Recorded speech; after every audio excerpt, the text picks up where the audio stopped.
In this video, we're going over integration by parts. So, to start out, we're going to start by taking a derivative of two functions multiplied together. And you might be asking, why are we doing this? Well, integration by parts is kind of the inverse operation of the product rule. So, we are going to use the product rule to derive a formula for integration by parts. So whenever we're using the product rule, it's going to be the derivative of the first times by the second, which I'm going to write as v du, and I'll show you why later, plus the first times by the derivative of the second, which in this case is going to be u dv. Now what we're going to do in order to derive a formula for this, or to figure out what an antiderivative of this will be, is we're going to say v du plus u dv, and we're going to say where we're taking the integral of both sides of this, and we're just going to distribute this integral, is going to be equal to the original function, uv. Well, now what we're going to do is we're just going to subtract off this v du part to the other side. So we get the integral of u times by the derivative of v is equal to uv minus the integral of v du. And this right here is our formula for integration by parts. So what we're really doing when we're doing integration by parts is we're looking at a function, two functions multiplied by each other, and we're trying to figure out what this u, what this v, what this, and this du all are. And we're going to have to use this u and this dv to find out these values. Well, for the u it's just given, but I digress.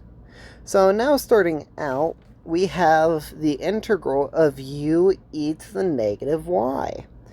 In this case, what we want to do is we want to try and make this into a simpler integral for this part. So we're actually going to say that our u is equal to y. Now, in order to find the derivative of u, we just have to take the derivative, and we're going to multiply the differential dx to the other side, or dy in this case. So we'll get du is actually just going to be equal to dy. Now, we're going to say that our dv for our formula, we're only left with the e to the negative y, so that's what we'll set for dv. Integrating this, we get v is going to be equal to negative e to the negative y. We can now plug these values into our formula to get the integral of y times by e to the negative y dy is equal to uv, which in this case is negative y e to the negative y minus the integral of v, which in this case is negative e to the negative y. We're going to pull this negative sign out front, so we get e to the negative y, and we know du is just the same thing as dy. What's the integral of e to the negative y? That's just e to the negative, or negative e to the negative y. So now we get this value of negative y e to the negative y minus e to the negative y. And always remember to add your constant of integration, c. Alrighty, now we have this next integral. So once again, we need to select our v and our du, and in this case, our u and our dv. So we're going to say our u is going to be t. So when we take the derivative of that, we just get 1. So we get the du is equal to 1 times by the derivative of t, which is the dt, or the differential dt, sorry. Now we know our dv is going to be equal to e to the 2t. Well, the issue with this is technically a u substitution integral, but we're not going to actually fully work it out. We're just going to do some math in our heads. And I think you can see that this is going to be 1/2 e to the 2t. Now we can plug this into our formula for integration by parts. So we get the integral of t e to the 2t dt is equal to t, or 1/2 t e to the 2t minus the integral of 1/2, and I'm just going to pull the 1/2 out front, e to the 2t, and the du is just going to be equal to dt. We know what this integral is. We've already worked it out. It's just 1/2 e to the 2t. So we can now call this, and we're just going to multiply the 1/2, so we get 1/4 e to the 2t plus c, and that is our solution to this integral. For this next function, you may notice that we have two terms that are going to be irreducible.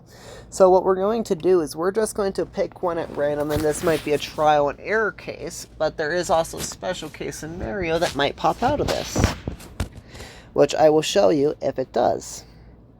So we're going to just say u u is going to be e to the negative theta. So then our du is going to be negative e to the negative theta.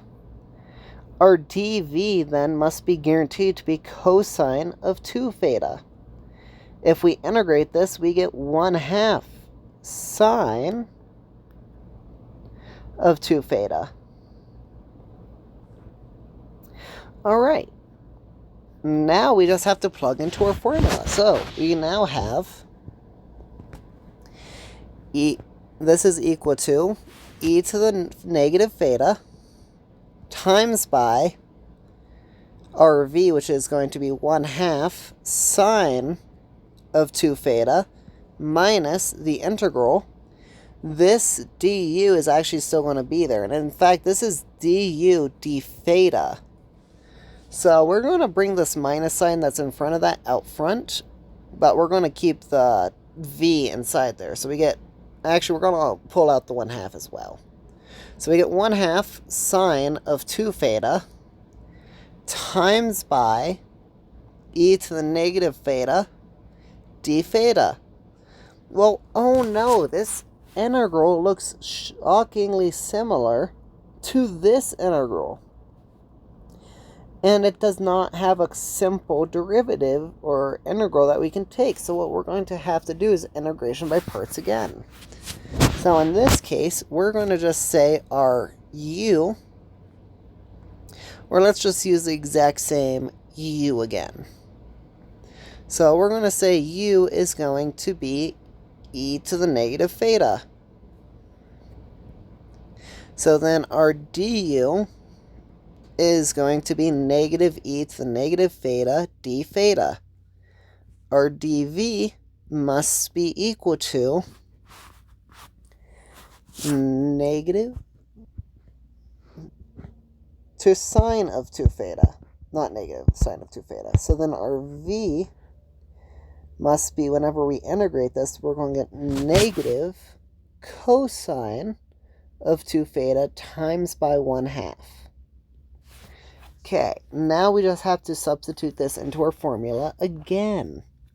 So we get, and we're going to pull out this entire front half, so we get 1/2 e to the negative theta times by sine of 2 theta plus 1/2, and this is going to be in parentheses here because we're multiplying this, e to the negative theta times by our v, which is going to give us a negative 1/2 actually. So we get negative 1/2 e to the negative theta cosine of 2 theta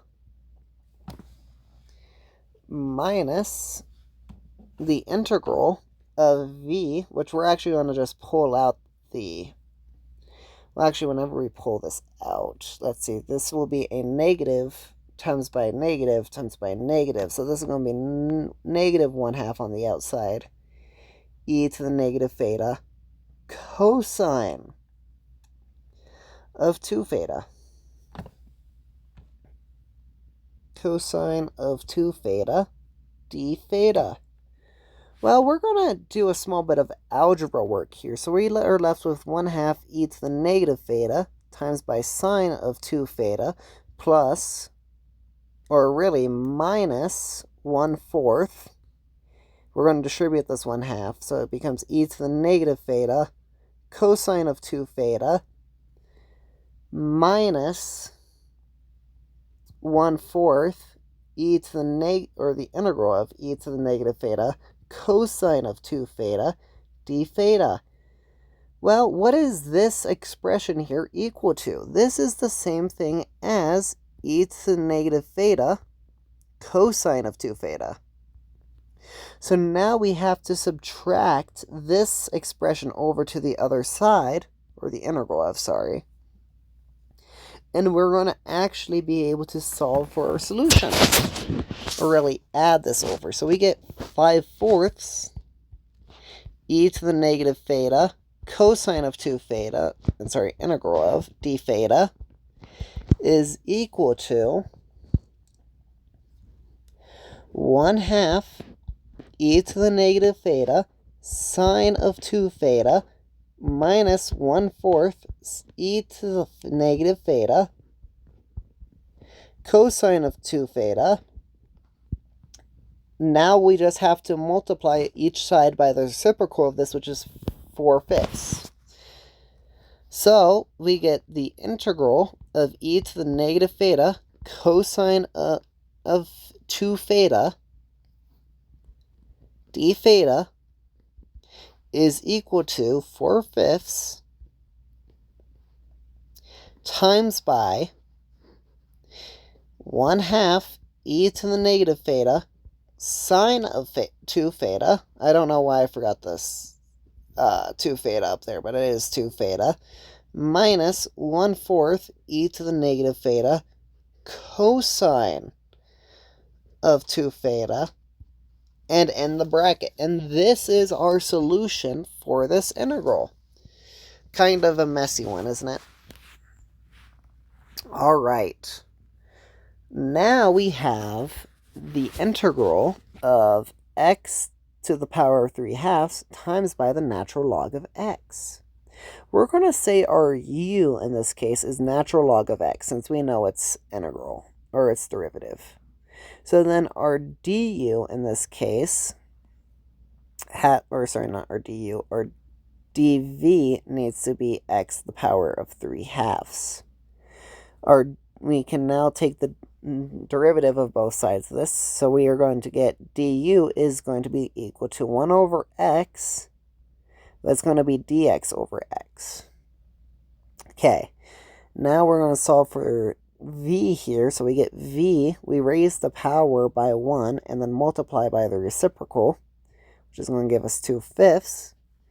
Now we can just plug into our formula. So we get 2/5 x to the 5/2 natural log of x minus the integral of v, which is 2/5. We're going to bring the 2/5 out front.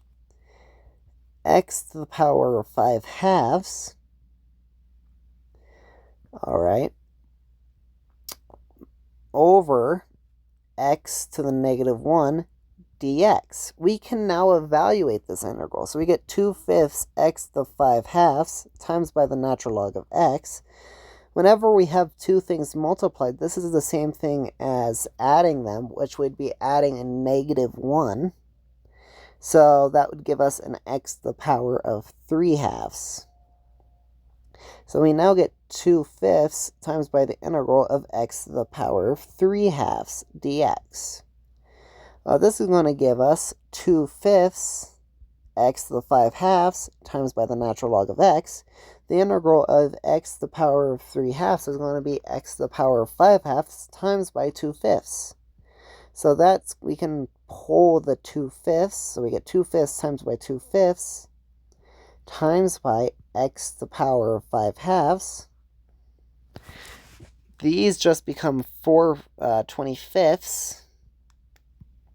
And then add our constant of integration, c. And also, I forgot to add a plus c up here. Just remember that. I don't always remember it, because in a lot of cases when evaluating integrals, it's actually not useful, surprisingly enough. Alright, now we have a very mythical integral here. What is the integral of the natural log of x? Well, do we have any function that's derivative is natural log of x? Now, you know off of your head, top of your head. And the answer is no. Unless you have the formula for this memorized. In which case, congratulations, you've done more work than you had to. So the integral of the natural log of x, where is actually an integration by parts integral. And you might be asking, there isn't two functions multiplied there. Well, let's make there be. We're going to just say u is equal to natural log of x. Then the derivative of u is just equal to 1 over x dx. Well, what do we set our dv then to be? And the answer is 1. We're just multiplying this by 1, really. It's equivalent. So then when we integrate this, we get x. So now we can use the integration by parts formula, which is going to give us x natural log of x, which is going to be the u times by the v. I just pulled the v out front. Minus the integral of v, which is x, du, which is 1 over x dx. The 1 over x and the x cancel, giving us x natural log of x minus the integral of 1 dx, which gives us x natural log of x minus x plus c. And that, my friends, is the solution to our final integral. I hope you all have enjoyed this video and kind of found its intuition enlightening. I hope you all have a wonderful rest of your day. Have enjoyed. Goodbye.